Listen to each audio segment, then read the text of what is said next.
There's our cousin right there. Well, this is my childhood home, so this is where I grew up. Hey, Nita, how you doing, cousin? Good to see you. You too. Mwah.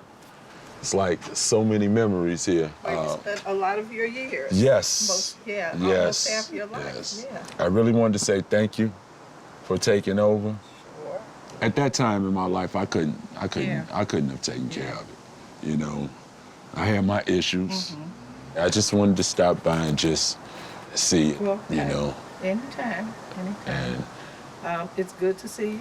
It's good to see that you're looking well. I grew up and I embraced responsibility. We weren't brought up to live the lifestyle that I was living. The best of opportunities, the best of family. School. Cars, Clothes. Yeah. Yeah. You had it all. Yeah. I'm glad that you were here. Yeah, I'm glad I looked out the window. You too. Take care. Bye-bye.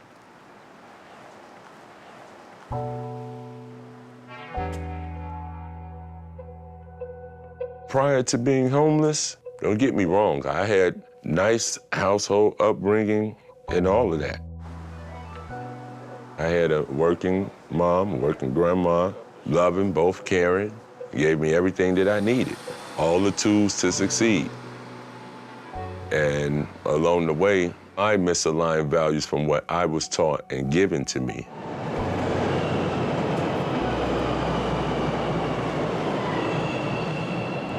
Oh, come on, man, stop the train. Doors closing. I became homeless by going in and out of the prison system. Clinton is next. Unfortunately, my grandmother and mother passed, so that left me without a stable housing situation every time I got released. But the common thing which led to all of that was not having a place to stay. You didn't have a place to stay, that's an unstable mindset. Unstable mindset leads to unstable actions, leads to unstable consequences. You're gonna go back to what you're used to if you don't have the support of a foundation.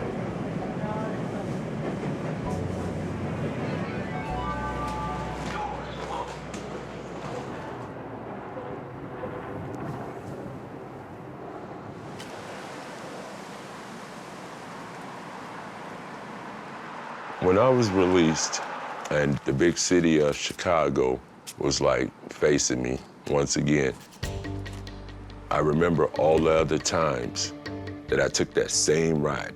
And I'm like, you know, this is something different. I'm uncertain about it all because I've been down those roads several times. And it was a fear of not making it, but it was also a part of me that was like, you know what? You've tried X, Y, and Z. That didn't work. Now here's a place that's willing to accept you. All you have to do is show up. I got out January 4th, and how I got to St. Leonard's, it come up time for parole, so I reached out to the intake. St. Leonard's was willing to accept me and give me a chance. What's happening, Rico? January 4th came, and the rest is history. I'm here.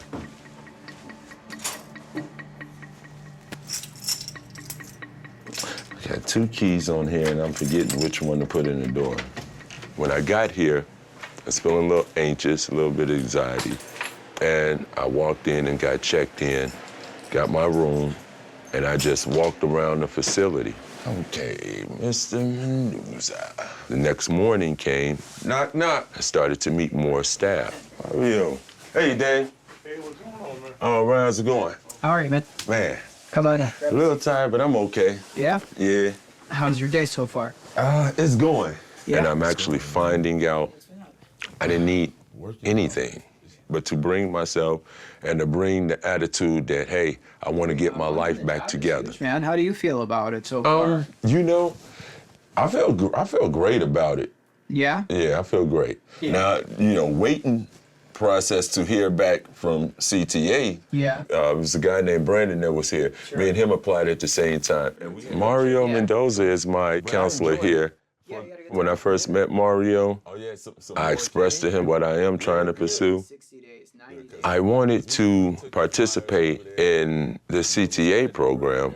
CTA, when they did the job fair over there at the United Center, Oh, CTA had their own internal? the CTA program is a second chance program. It's for individuals like myself who've been in some type of trouble with the legal system, and it gives you an opportunity to get your foot into a reputable company.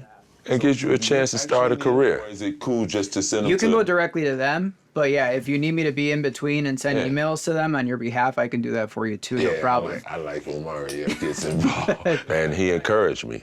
Hey, man, if that's what you want to do it. There's nothing stopping you. You come this far. You know, and I'm proud of you. You're doing all the right things. You're putting in all the work. So just try to do your best to stay the course, and anything you need help with along the way, I got your back, okay? Hey, man, I appreciate the small recognitions. Yeah, I really do, man, because it kind of pushes you. exactly. It pushes you. Yeah. You just don't know. Sometimes that helps me keep going, man. Keep up the good work, all right? I'm proud of you. Yes, sir. All right. I appreciate Have a it. good rest of your day, all right?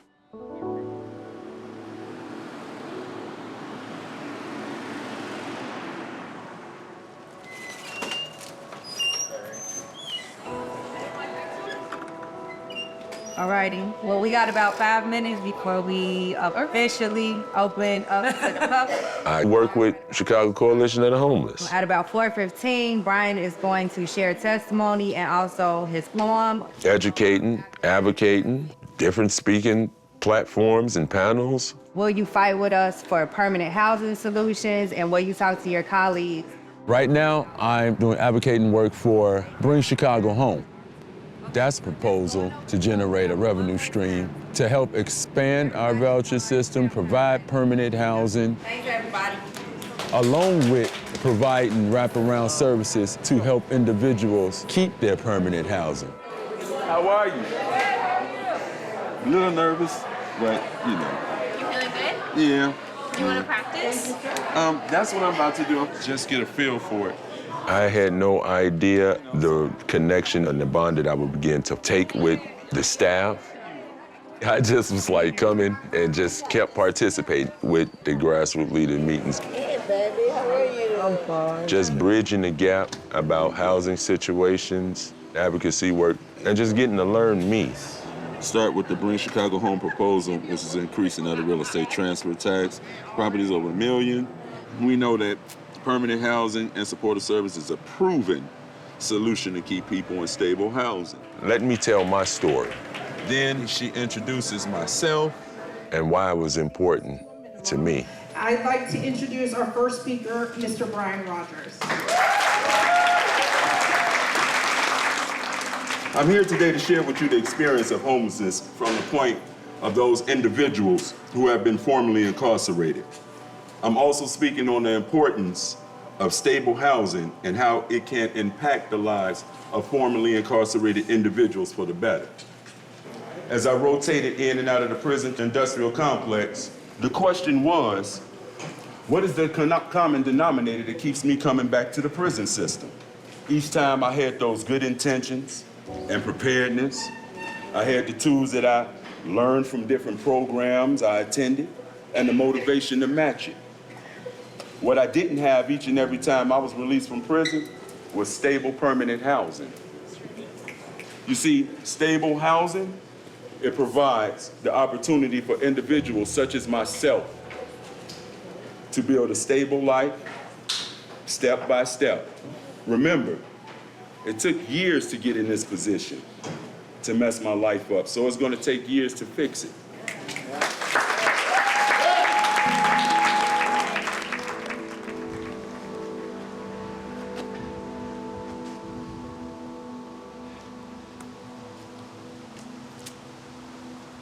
Wow.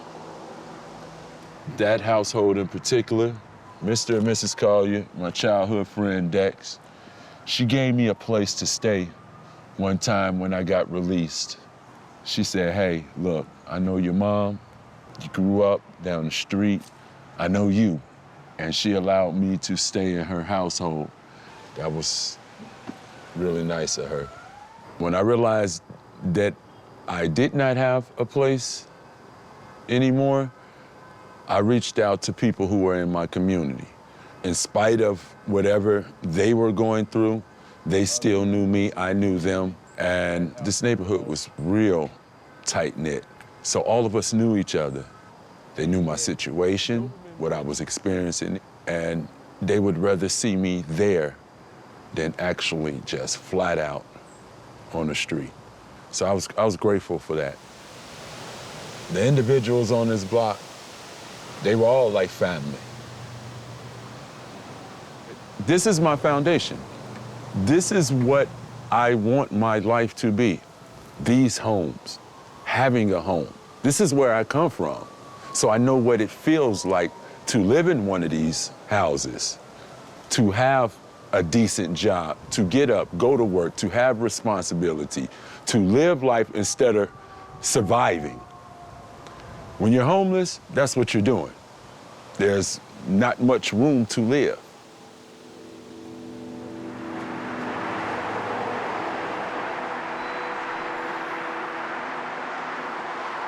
When I got out, and as soon as I got off the train, I seen that it was a problem. As soon as I got home, I saw that. I mean, it was just clear as day. There was no hiding that. It was a homeless crisis. That problem there has been looming for several administrations now. It just was on the back burner. Homelessness on all different levels, all different ages, all different races.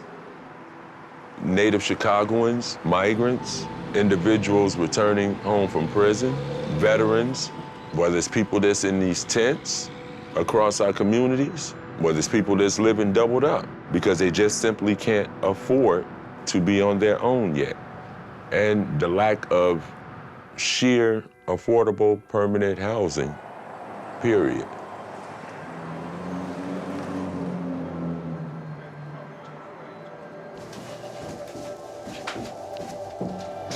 There are so many people who could use a program like this. Do we want to focus on, who do we think this is really gonna help? Personal opinion, families with children, that is a priority, because it's not only themselves, but, also someone who doesn't really have a say-so, but is caught in a situation.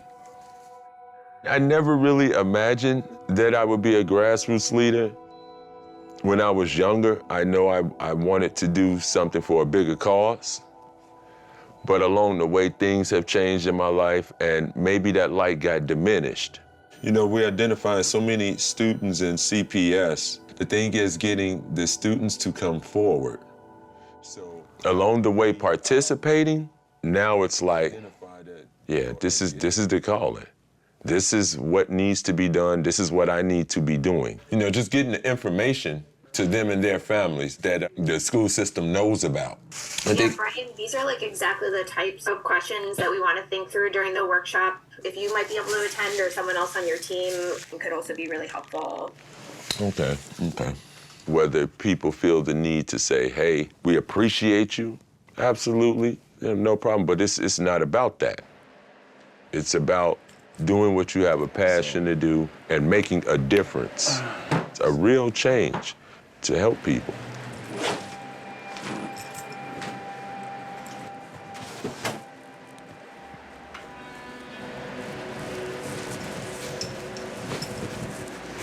Okay, apartment, be nice till I get back.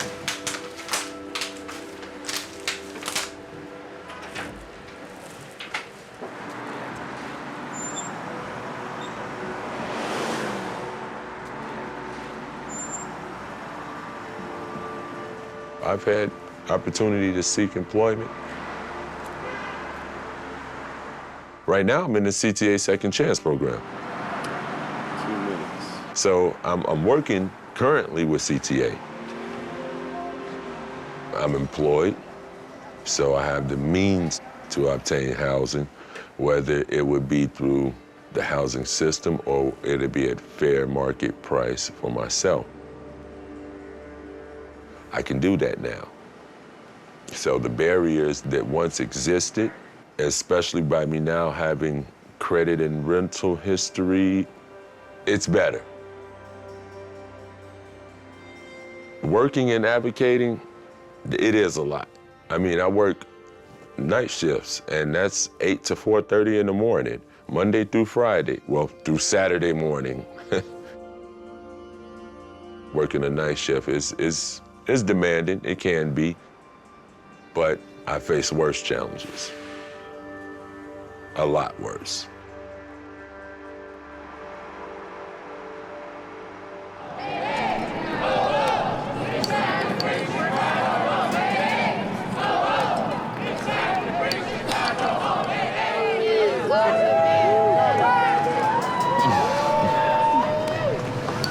Had to eat.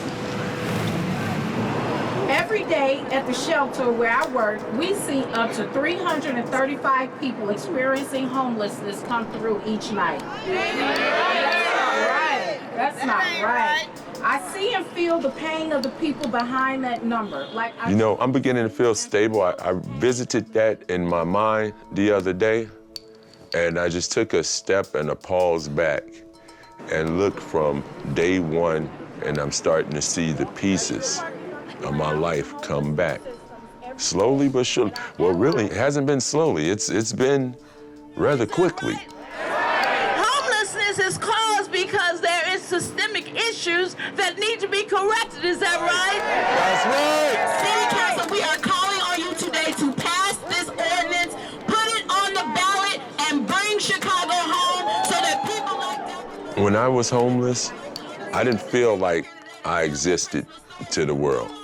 And as a matter of fact, for the most part, I didn't. You have a tendency to want to hide. All right, this man don't need no introduction. So when you start rebuilding your life, that confidence starts to come back. I'm gonna look at the people, how's that? Almost 70% of those who are unhoused live in communities like mine, in black communities. Yes. And it is well past time that we prioritize the interests of working people, but especially those who've been harmed the most. No tricks, no divisive tactics are gonna separate us in this moment. I'm enjoying life again. I got this chance. Grateful to have this chance. Now it's a sense of hope. Bring Chicago home. Put it on the ballot.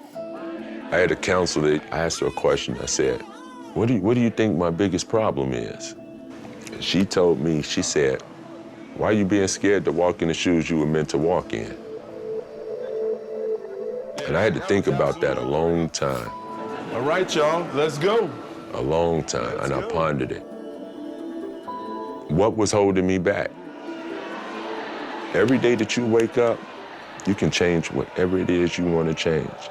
And once you get over that fear upstairs, once you get over this up here, you can change that.